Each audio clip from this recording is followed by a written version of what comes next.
आम आदमी पार्टी का श्यामा कुंज में सम्मेलन रहा है, आप नजर नहीं आए, आप स्थापित नेता जबकि मांगेराम शर्मा आप आम आदमी पार्टी के। पहली बात तो यह है कि आप पूछ रहे हैं कि भाई सम्मेलन हुआ, सम्मेलन होना बहुत अच्छी बात है। जो ये फासिस्ट सरकार है हरियाणा में और केंद्र में बैठी है, इसकी जो नीतियां हैं स्वास्थ्य शिक्षा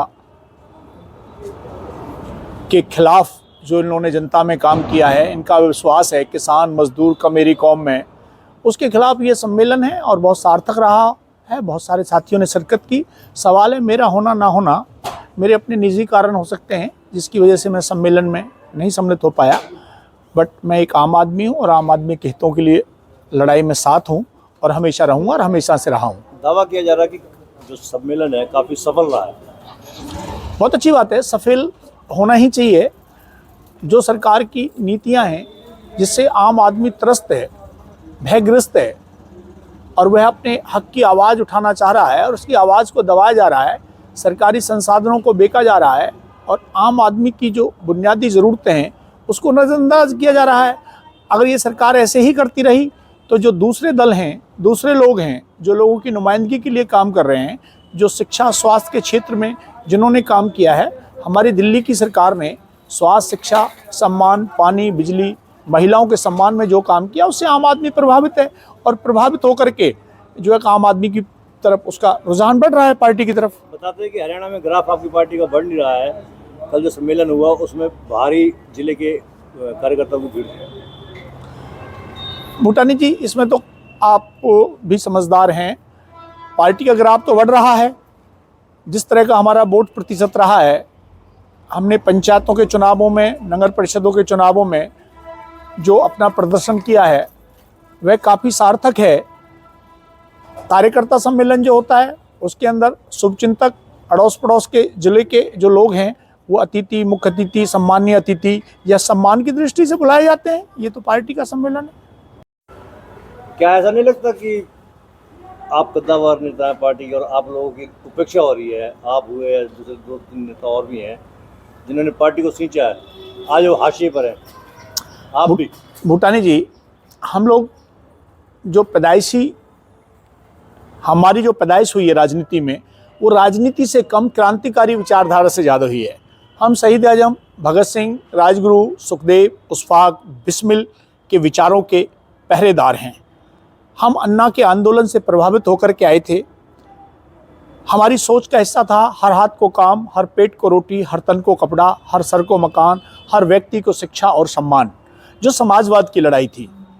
हम राजनीतिक सत्ता हासिल करने के लिए या सत्ता से परिवर्तन के लिए नहीं आए थे, हम तो मूलभूत परिवर्तन के लिए आए थे और हम इसे सिस्टम ही स्वीकार नहीं करते। यह व्यवस्था है ही नहीं, यह अव्यवस्था है जहां अराजकता है, जहां शिक्षा की दोहरी नीति है, बुजुर्गों को, महिलाओं को, नौजवानों को उनके हक मांगने पर प्रताड़ित किया जाता है। वर्षों तक देश का किसान और मजदूर रोज रोड पर बैठा रहता है। अगर कोई हमें हाशिए पर लाने का प्रयास करता है या हमें हाशिए पर समझता है तो ये उसकी सोच है। सत्ता हमारा मकसद नहीं, हमारा मकसद है इस व्यवस्था के अंदर अमूल चूल परिवर्तन। आपकी पार्टी में भी अब धड़ेबाजी कुछ ज़्यादा हो गई है, सुनने में आता जाती है जो टकराव है पार्टी में लीडरों के बीच में वो पनप रहा है। अगर भूटानी जी ऐसा लोग महसूस करते हैं तो ये दुर्भाग्य है। हम लोग विचारधारा की लड़ाई को लड़ने के लिए आए थे, विचारधारा के दायरे में, सिद्धांतों के दायरे में। जाति, धर्म, गोत्र, मजहब, पाल, ये हमारा चरित्र नहीं है। हमारा चरित्र है हम भारतवासी हैं, हमारी 2 जातियां हैं, एक लुटेरी और एक कमेरी। हम मेहनत कसा आवाम के लोग हैं, हम पूंजीवादी चरित्र के खिलाफ हैं। अगर किस तरह का कुछ हो रहा है तो वो दुखद है और मैं उसकी आलोचना करता हूँ और उसे स्वीकार भी नहीं करता, क्योंकि मैंने तो कभी माना नहीं इस तरह का। ये बताइए कि आम आदमी पार्टी ने कल दावा किया कि इस बार हरियाणा में 87 सीटों का जो रिकॉर्ड है उसको तोड़ेगी आम आदमी पार्टी। यानी लाल जी ने 87 सीट जीतकर इतिहास रचा था। आम आदमी पार्टी का 87 सीटों को तोड़ने का रिकॉर्ड हम कायम करेंगे। बिल्कुल, हम भी ऐसा मान रहे हैं। आम आदमी पार्टी अगर ऐसा सोच रही है तो गलत नहीं सोच रही, क्योंकि आम जनता के अंदर सरकार के प्रति बहुत गहरा आक्रोश है। जो पंजाब में अकालियों और कांग्रेसियों के प्रति था वही यहाँ चौटाला परिवार, कांग्रेस और बीजेपी के खिलाफ आम जनमानस दुखी है, क्योंकि इन्हें सत्ता सौंप करके बार बार वो देख चुका है और उसने यही पाया कि ये लोग सब पूंजीवाद के हितरक्षक हैं। पार्टी ने तो एक बात और कही थी कि लोग आपसे पूछे कि गुजरात में क्या खोया क्या पाया। गुजरात तो जीतने गए थे, कुछ मिला। कौन कहता है कि आसमां में छेद नहीं होता, एक पत्थर को तो तबीयत से उछालो यारो। गुजरात ने ही आम आदमी पार्टी को देश की राष्ट्रीय पार्टी बना दिया। ये कौन सा कम था।